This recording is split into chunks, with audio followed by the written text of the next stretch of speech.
Guess what time it is? No, seriously, guess. 9:30? Very close to 9:30. It is 9:29:41. Okay. An expanded edition of KCIM Sports Rewind. We this like morning. those. We're okay with them. We tolerate them. I'm John Ryan. I'm Jeff Blankman. And I'm Mason Nealon. Excellent. Well done, guys. I didn't even talk about that or coordinate that before we went on, but we just did that like pros. And I do have to say that Mason probably showed up earlier today than any person that's come in to be a part of the show since back when Honnold used to come in at like 6:30 to sit with you all morning long. Gold star for Mason this morning. I was here at 8:30, had a coach's interview, and I'm like, well, I'm going to be on Rewind at 9:30. I don't want to go home and then drive all the way back here. So I'm like, I'll just sit in there and watch my social media on my phone for a while. We might have to get a trophy for the Rewind MVP of the day. Yes. Which one of us did the best on the program that day? So, or penalize the one who did the worst. Mason walking in, more than 10 seconds before we go on air. I think he's the leading candidate. MVP. So let's talk about the NBA playoffs. The Celtics are on the brink. The Warriors are on the brink. Your Cavaliers, Mason, are on the brink. 3-1 down. I mean, my first experience with the Cavs when I was little was them coming back from 3-1 in the finals.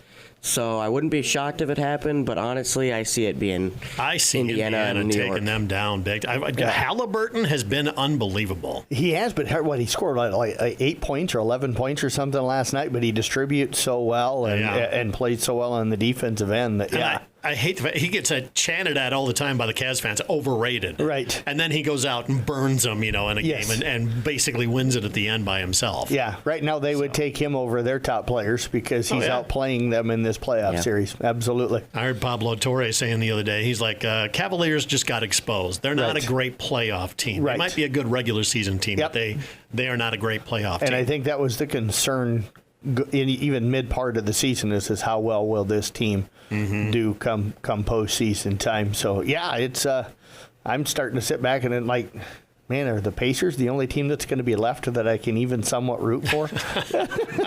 So of the teams, of those teams down 3-1, which one comes back, if any? None of them. None of them? No. Mason, you're saying none? I think the Celtics are in trouble without Tatum. Yeah, Cleveland's in trouble. Yeah, and Cleveland just had Donovan Mitchell go down with an ankle injury. He had an MRI yesterday, but I don't know what the consensus is, and I think they play, tonight or tomorrow?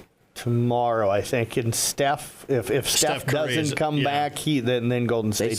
They don't have an offense without him, except for Jimmy Butler. I think Steve Kerr said the earliest he'd be back is Game 6. They're going to have to win at least, 1, maybe 2 without him. Yep. Yeah, I'm not sure if I see that happening. Minnesota might be their year. Yeah. The Timberwolves might actually be making a run. Yeah, I could handle a Timberwolves and Pacers final, I guess, or even Oklahoma City. I don't mind Oklahoma City. I just don't want the Knicks. Here's your quiz of the morning. How many minutes of Timberwolves basketball have I watched all year long? 0. 0. That is correct. So, I don't know. I don't mind the Timberwolves. I'm a Minnesota sports guy, but I've never just gotten into the Timberwolves very much. Ant's a pretty darn good player to watch. He's fun.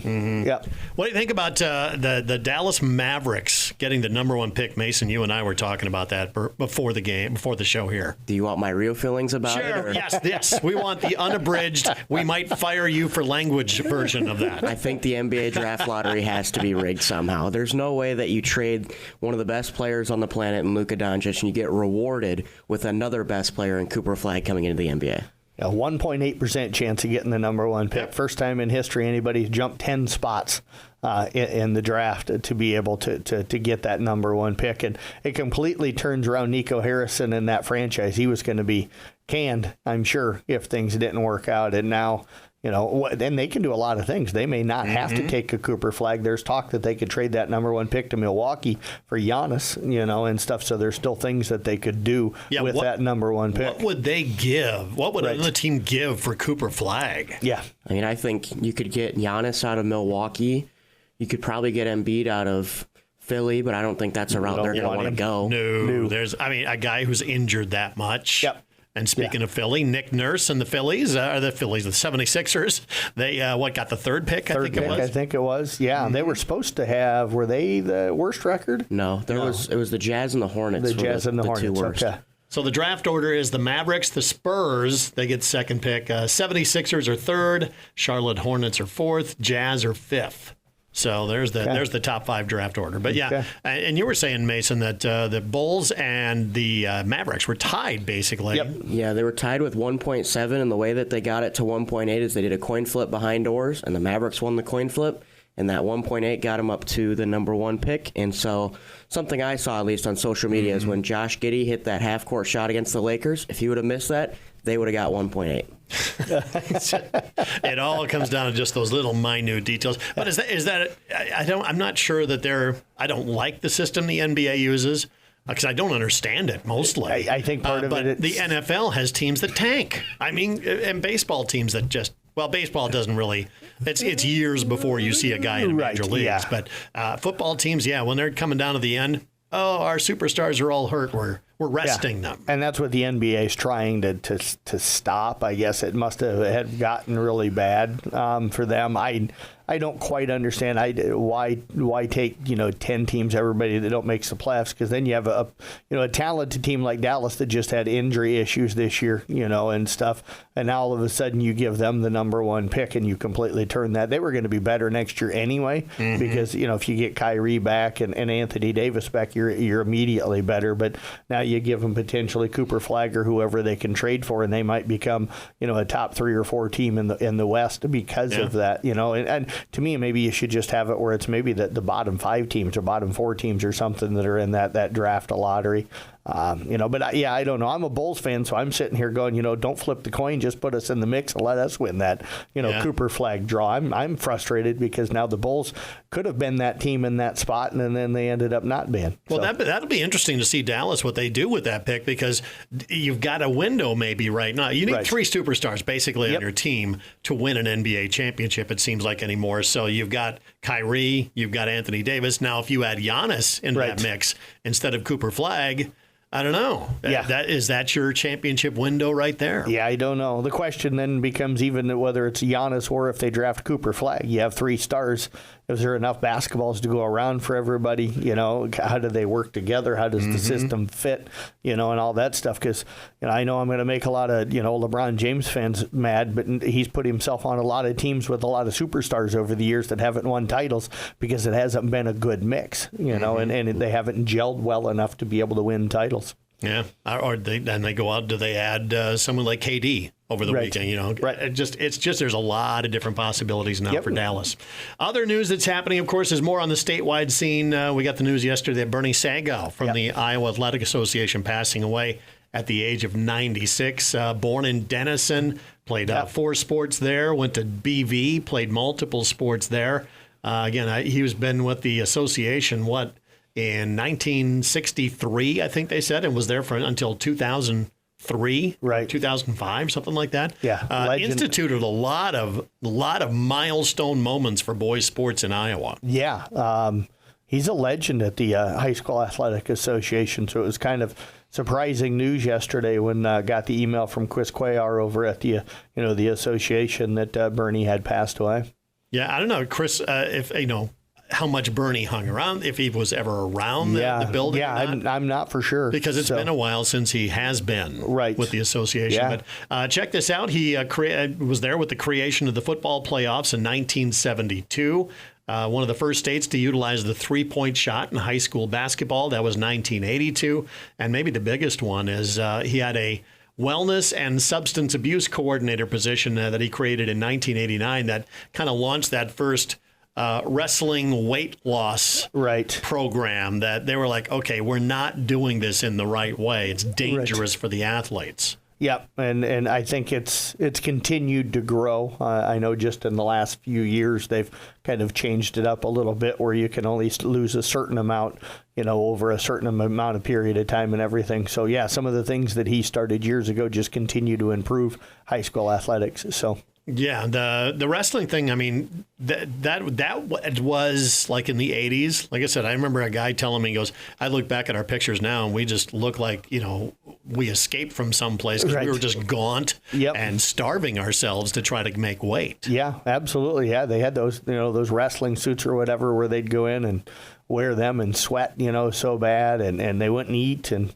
a lot of them started chewing tobacco and stuff like that, years ago to try and help themselves lose weight. And it always wasn't in a healthy way. It wasn't good for them. And some of them, I think, you talk to wrestlers as they've gotten older, some of them have suffered later in life because of, the way they lost weight when they were in wrestling. So. Yeah. And Mason, it probably still goes on to this day. I mean, it's just not as out in the open, maybe. Yeah, I think it's like it goes on behind closed doors, more of like something that the coaches don't see and they don't regulate. Because I think a lot of the coaches, at least in our area, are good about, hey, this is what the rules and regulations are, and at least not even with rules and regulations, but from the human side of the sports is that, hey, this is going to affect you later on in life, or it's going to affect you now. But I think, honestly, Bernie's impact, even though it may not be like right away felt, I think it's going to be felt for generations past when he passed away, and it's been felt right now as well. Yeah, 3-point shot, first ones in the nation. I didn't realize football playoffs have been around since '72. Yeah, wow. Yeah, I didn't realize that either. I moved here in '94, so I was nowhere around that. Yeah, I remember my high school won a state title, but that was back in the '60s, and that was the last time they were good. Kidding, but was it Dow City by themselves? It was Dow City by themselves, and then they became Dow City Aryan, and now, of course, they're part of the Boyer Valley school district or whatever. But speaking of the 3-point shot, I got a trivia to throw out to you two guys. It's going to be I'll give you 2 different chances to get the answer here. No, I refuse to take part in this. I refuse. So you talk about the 3-point shot. Who was the first player in NBA playoff history to make a 3-pointer, or who was the first player to ever make a 3-point shot in the NBA? Because it was instituted in 1979. Excuse me while I Google it. I pistol Pete Maravich. Nope. It was the first player ever to make one in an NBA game. Give me a hint. I really can't. I think he was a Boston Celtic in the guy that made it in the regular season. John Havlicek. Nope. Chris Ford. Bob Cousy. Chris Ford? Wow. Chris Ford. Yep. And then I don't even know this guy's name, to be honest with you. So he was a Milwaukee Buck. Kevin Greavy was the first player to ever make a playoff 3-pointer in the NBA. I'm going to show my age here, but I remember that. I remember the name, because when the Celtics, he was still playing, obviously, when we would watch JoJo White and John Havlicek and all those guys, and they would play. And the Bucks were pretty good back then. They were. And so they played at the Mecca. Yep. They had this weird looking floor. I remember that. So it's crazy. That's a long time ago. A long time ago. Yeah. What year does it say? 1979. 79. Yep. The 3-point shot was implemented in the NBA in 1979. So Chris Ford made the first one in the regular season, and Kevin Greavy made the first playoff 3-pointer in NBA history. Before Larry Bird got in the NBA. It was like the year before or something like that. Yep. Yeah. So, all right, there's enough talk about outside sports. Okay. Let's talk about this week. It is about to get insanely busy. You guys were tracking down all the results from track yesterday. There was a ton of stuff going on. Yeah, there was. We even had some postseason stuff started yesterday. In tennis, the Kemper girls and Audubon girls both went over to Dennis and Schleswig and played in the individuals tournament. I know some people that don't follow a lot of tennis get slightly confused. You have an individuals, which means singles and doubles tournament, where you can advance as a singles player or on a doubles team. And then later this week, you'll have the team tournament, which is played just like the tournaments are in the meets during the regular season, where all the players will play as a team, and then your team advances. So Kemper and Audubon will have a chance to be back on the court and maybe advance as a team. But Kemper, they advance 3 players down to the state tournament. That'll be May 30th and 31st down in Iowa City. Kaylee Simons picked up the championship in the singles yesterday, winning her championship match 6-love and 6-1 over a ranked girl, Abby Teskey from South Hardin. And then Sophia Tidgren and Charlotte Schwabe advanced in the doubles. They picked up a 7-5, 6-3 victory against Peyton Askelson and Harley Askelson out of Ballard. So congratulations to those 3 young ladies. If they have already, no matter how the team does, they've already clinched their ticket to the state girls tennis tournament. So is that the most singles we've had? No. I think it would have been back when Isabel Schwabi and those guys were at Kemper. I do remember going down to Iowa City. My shoes never did recover, but I think they took maybe 4 That's Blankman kids. making a joke at the Hawkeyes. Yes, expense, and then last year the Kemper girls made it as a team. So we've had 6 girls down there in the past. So okay. yes. What else was going on? Do want to take a moment here. I know Carson's going to be heading out to some Kemper boys soccer tonight. I'm going to catch up with a young man, and we'll let him know now, and stuff. But we'll let Mason talk about that. So. Well, I get a newsletter from Kemper every Sunday that Blankman sends to me, and so I went and read through before looking at everything, and I found out that Carson Canny, a senior on the Kemper boys team, broke the all-time goals record that was set at Kemper, so he's now the second person. Both genders had it happen this year, and tonight they'll be playing at Atlantic, and so I was going to go out there and stop out and kind of talk to him and interview him about how the season's gone and kind of what he felt like went into that moment. Yeah, right. So Carson Canny on the boys' side, Sierra Pudens on the girls' side of thing, both became the all-time scoring leaders in Kemper soccer history. So congratulations. We caught up with Sierra the other day and stuff and got a video interview with her. So Mason's going to take care of catching up with Carson tonight. All right, so they can pad their stats tonight with Atlantic, right? Yes, absolutely. Yeah, he got 4 goals the other night. Yeah. He needed 2 to break the record, and he got 4 in that game. So congratulations, because I thought the funny thing with Sierra was I said, so do you remember the goal that broke it? And she goes, well, I didn't even know that I had broke it. She goes, but I think it was this goal against Boone. So she didn't know that she was close enough to be able to break it until after she broke it, and she scored multiple goals in that game. So they went 100% sure which goal it was that broke it until later on. I'm pretty sure that was the same night they both scored 4. Yep. But I think that Carson's would have been his 3rd goal or his 2nd goal that would have broken it. And then Sierra, I couldn't even tell you because I didn't know she broke it until we had mentioned it the next day. Yeah. All right, so also today I see on the schedule boys sectionals at Spencer with Carroll Tigers. Yeah, Carroll boys, they were at they hosted the Raccoon River Golf Tournament yesterday out at the Muni, got a chance to go out there. They golfed really well and finished in 4th, so no short, no break for them. They headed up to Spencer. This morning they were there about 2 weeks ago for the Spencer tournament, so they're familiar with the course. But yeah, district boys golf today. Carroll up there, they tee at 10 o'clock this morning at Spencer. If they advance on, they'll head to Landsmere Golf Club. That'll be coming up on Monday, and then more boys tomorrow. Kemper and South Central Calhoun, along with East Sac, of course, up at Sac City. The people that advance there will head to Carroll on Monday out to the National. And then in Class 1A, Audubon, Coon Rapids, Bear, Glidden, Ralston, and IK Manning all up at Ottawa today. Anybody that advances there will play at Willow Creek. So all of our boys golf teams, postseason gets underway either today or tomorrow. So, Any as an individual kind of standing out, having a great season at all so far? Yeah, I think we've had a few individuals that have done, but I think a lot of that is that they're on really, really good teams. I think Kemper's got a chance to move on. ESAC, South Central have got chances to move on. Of course, Carroll's got a chance to move on today. I think Audubon's got a chance, to move on. The nice thing about the teams this year, I would say Braxton Vanami probably is the one guy, and maybe Caleb Gaffney late in the season for South Central Calhoun that have consistently led their team. But for the most part, we've got a lot of teams that are 4 or 5 guys deep, so it kind of rotates to who's been the top scorer, but a lot of guys are shooting well for them on consistent basis. Yeah, and I mean, looking at boys golf, though, I mean, Caleb Gaffney, like you said, he's been shooting really well in this second half and kind of leading that team as well as Braxton, but kind of just reiterating what you said, a lot of deep teams this year and a lot of teams that could potentially move on and advance to the next day.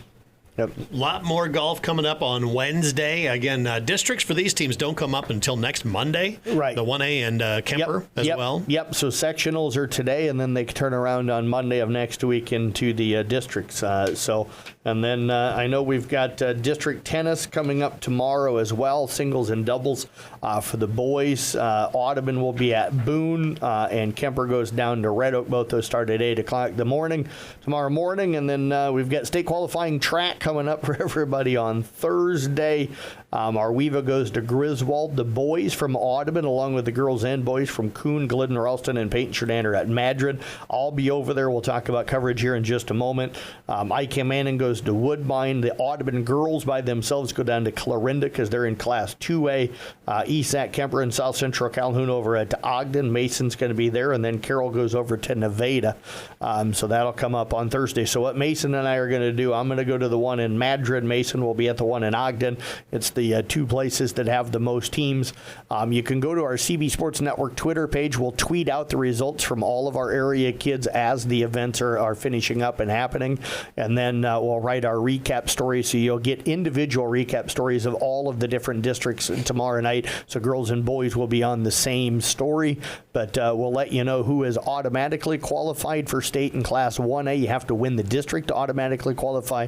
Class 2A and 3A, you got to finish first or second to automatically qualify. Now, you can still make it if you don't finish first in 1A or first and second in 2A. What they do is they look at all of the top results after that, and then they'll take the top 8, I think it is, after that advance. So we won't know the full list of qualifiers till probably Saturday.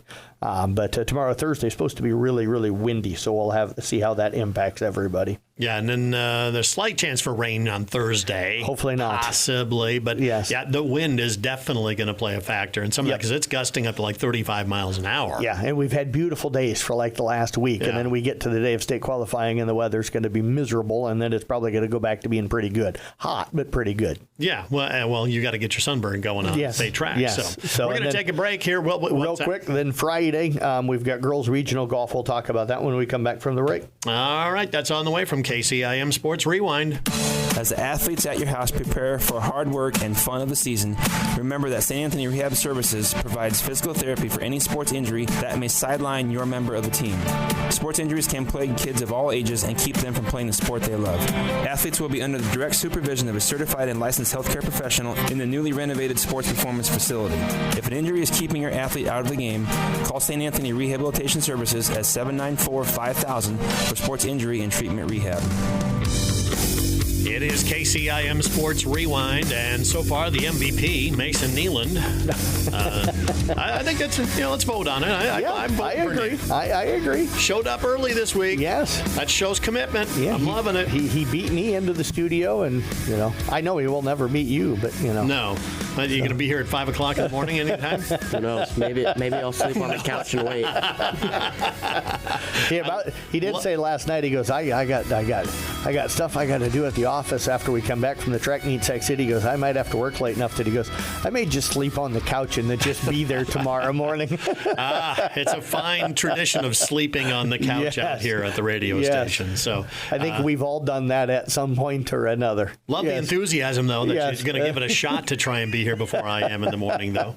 Let's talk about the rest of the schedule. We got more coming up on Friday. We do. Girls regional golf is on Friday. Coon Rapids, Bayard, and ICAM will go over to Dunlap. Glidden, Ralston, and South Central Calhoun head to Aurelia. That's all in Class 1A and Class 2A. ESAC goes to Claremont Country Club. Kemper will be at Riverbend Golf Course, and Audubon will be at the Red Oak Country Club.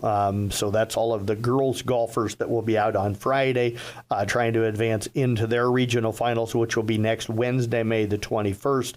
Then we have more girls at tennis. It'll be Audubon at Kemper on Friday, and then Saturday we've got boys sub-state tennis. Audubon will take on St. Albert at Graham Park, and Kemper will take on Creston at Graham Park, both those starting at 9.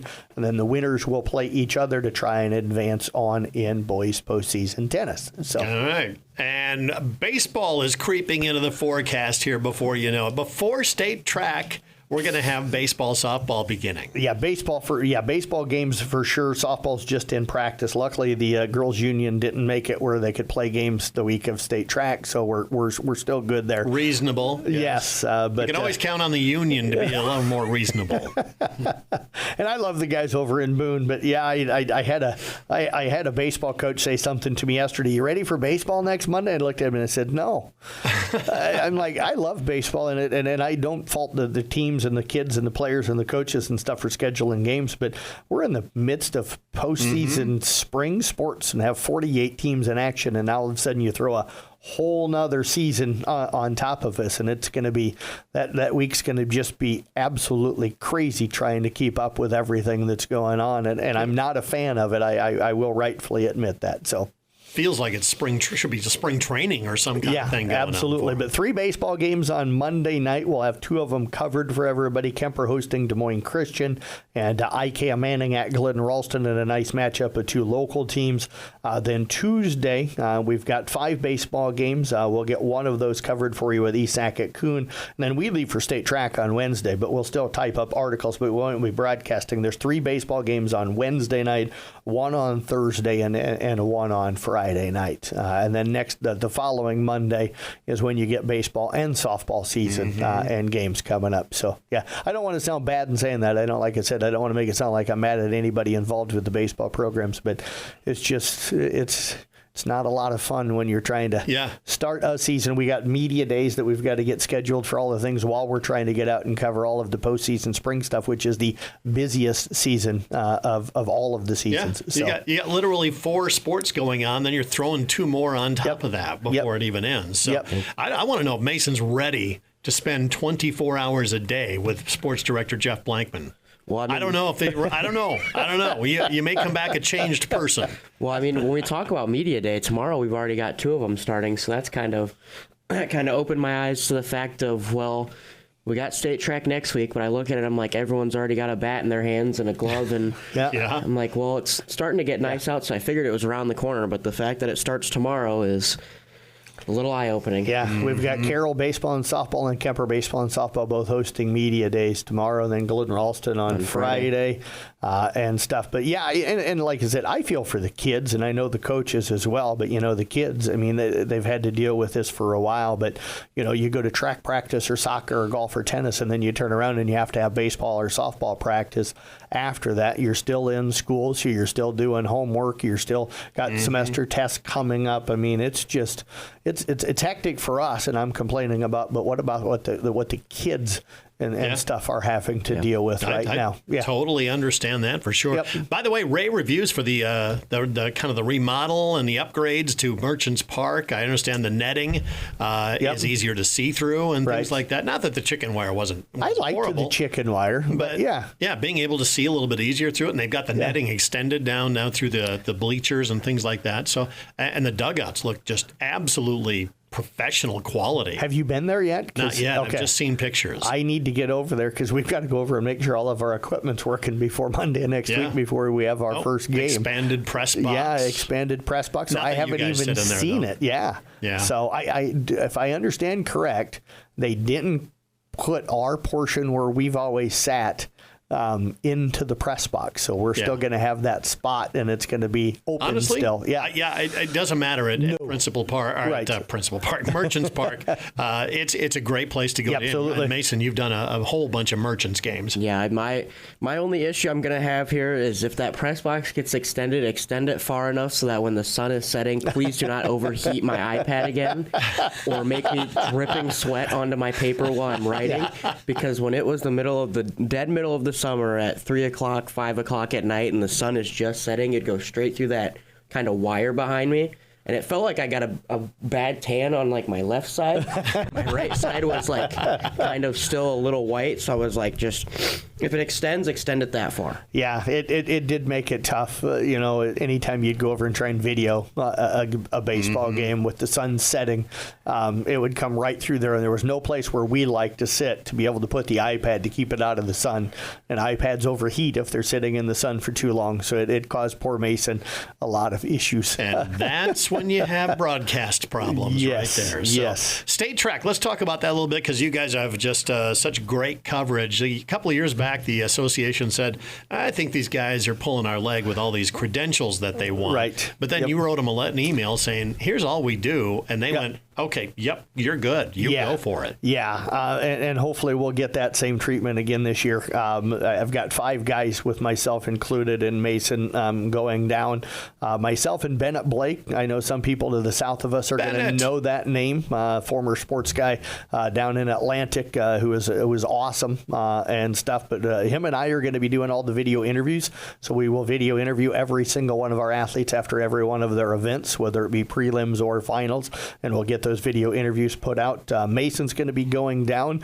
If you see some of the highlight video stuff that we put out, he's going to be shooting highlight videos while he's down there each day and putting out a full one at the end of each day. So it'll be a highlight reel. But he's also going to be shooting quick videos and posting that one out to our Instagram and Twitter pages as the day goes on. So it'll be shorter highlight clips of the kids in action.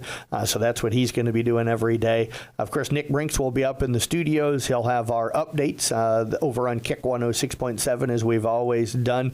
He'll also be updating our website. So you'll get the kids' result on how they did pretty much immediately after the race or the throwing event or the jumping event is over with like all of their throws, not just a highlight one. Plus you'll get a picture of the kid and the video interview once it gets uploaded will be posted to that webpage as well. So each day you'll be able to scroll through, find out how all of our local kids did with their results and the events that they were in. Plus it'll be the schedule with the times that everybody's going to be participating that day. You'll get a picture of the kid and the video interview with the kid after their event. And of course, Jeff Storyhan going to be going down as well to do all of the photo work for us. So best photographer around. Yeah, absolutely. Tell you what, he gets some incredible shots. He does, yeah, and it's a passion for him, and he takes pictures from angles and places that nobody else thinks of when he's down at State Track. So it's going to be a crew of 5. We'll be getting things out very, very fast. So you can follow our CB Sports Network website, Facebook or Twitter pages, the Instagram pages for video as well.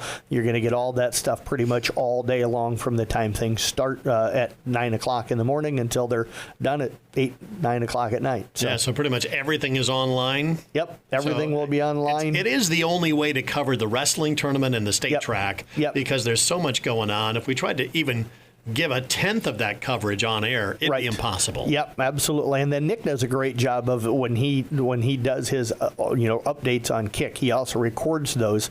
So if you miss those, he posts them to the website page too, so you can go on and listen to any of the updates that he did and stuff as well throughout the day. So pretty much anything that you could need for coverage, we should have it down there at the state meet. My only knock about Bennett Blake, he's a little bit too much of a UNI fan for my tastes. My Coyotes did take them to the woodshed this past season, and they probably will again this next year. He's a proud Panther. He is definitely a proud Panther. He once put out a Snapchat one time, because we're all which he's the best of. Oh, yeah. Yes. He's hilarious. And he was counting up all of his UNI shirts that he has.